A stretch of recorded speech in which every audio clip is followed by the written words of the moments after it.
Hey, what's up, guys? Welcome to day 36. Day 35 was a month ago.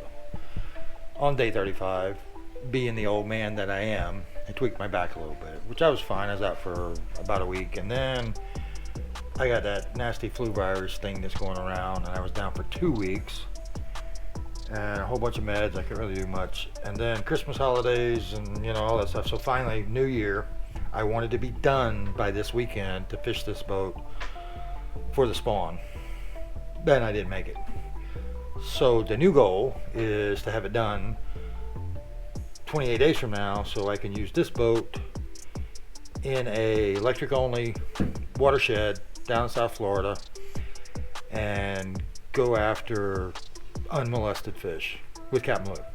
So in that month of where I wasn't doing anything, a lot of the rest of the parts have arrived.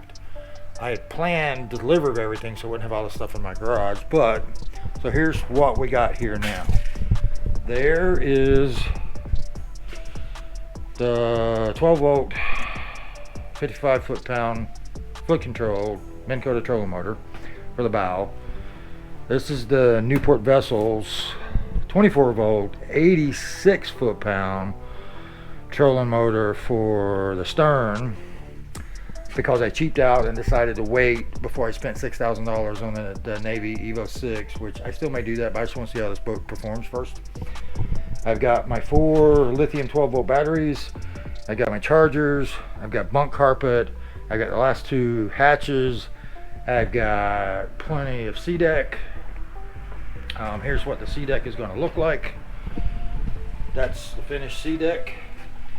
And then the black bunk carpet is going to line the inside walls of these compartments just to make it look pretty.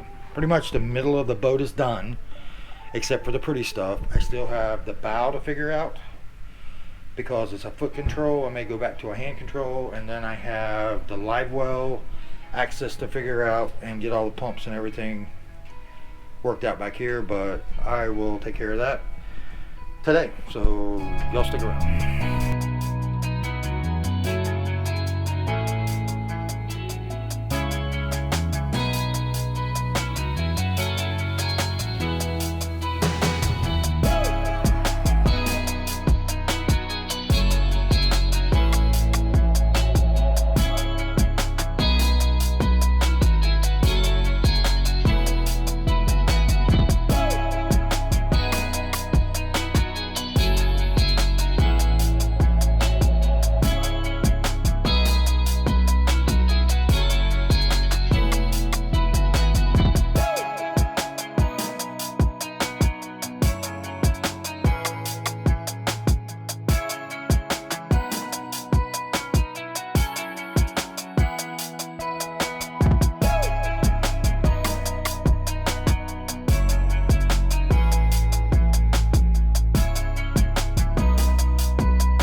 After about 4 hours of trying to figure out how to make this Livewell kit work in my Livewell, which unfortunately was an afterthought to the design, so it's making it a lot more complicated than it should have been.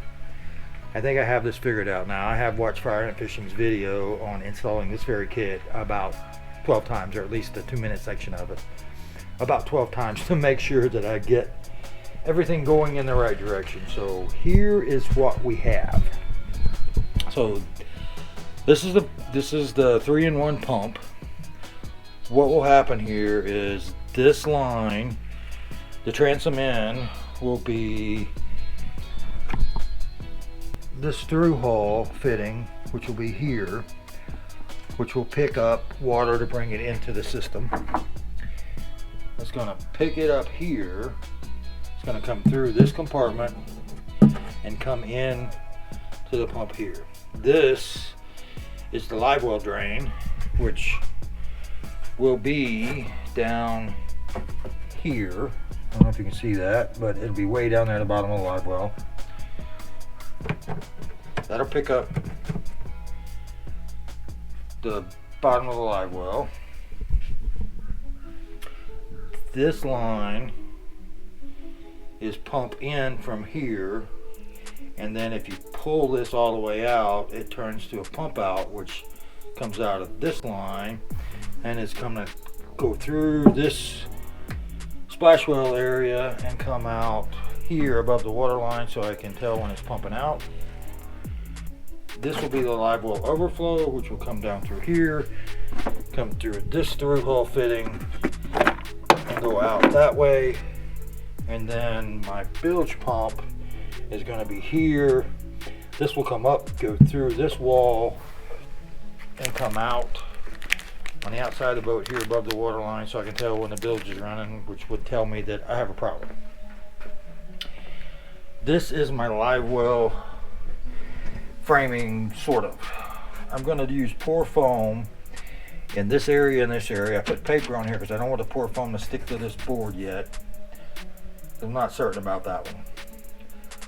But the live well will be from this level here, which will be about, I think it's about 16 inches deep. It's about 2 foot long at 18 inches wide. Roughly going to be about 32 gallons. Which is not a giant live well, but it'll be a decent live well. That's what I got accomplished today.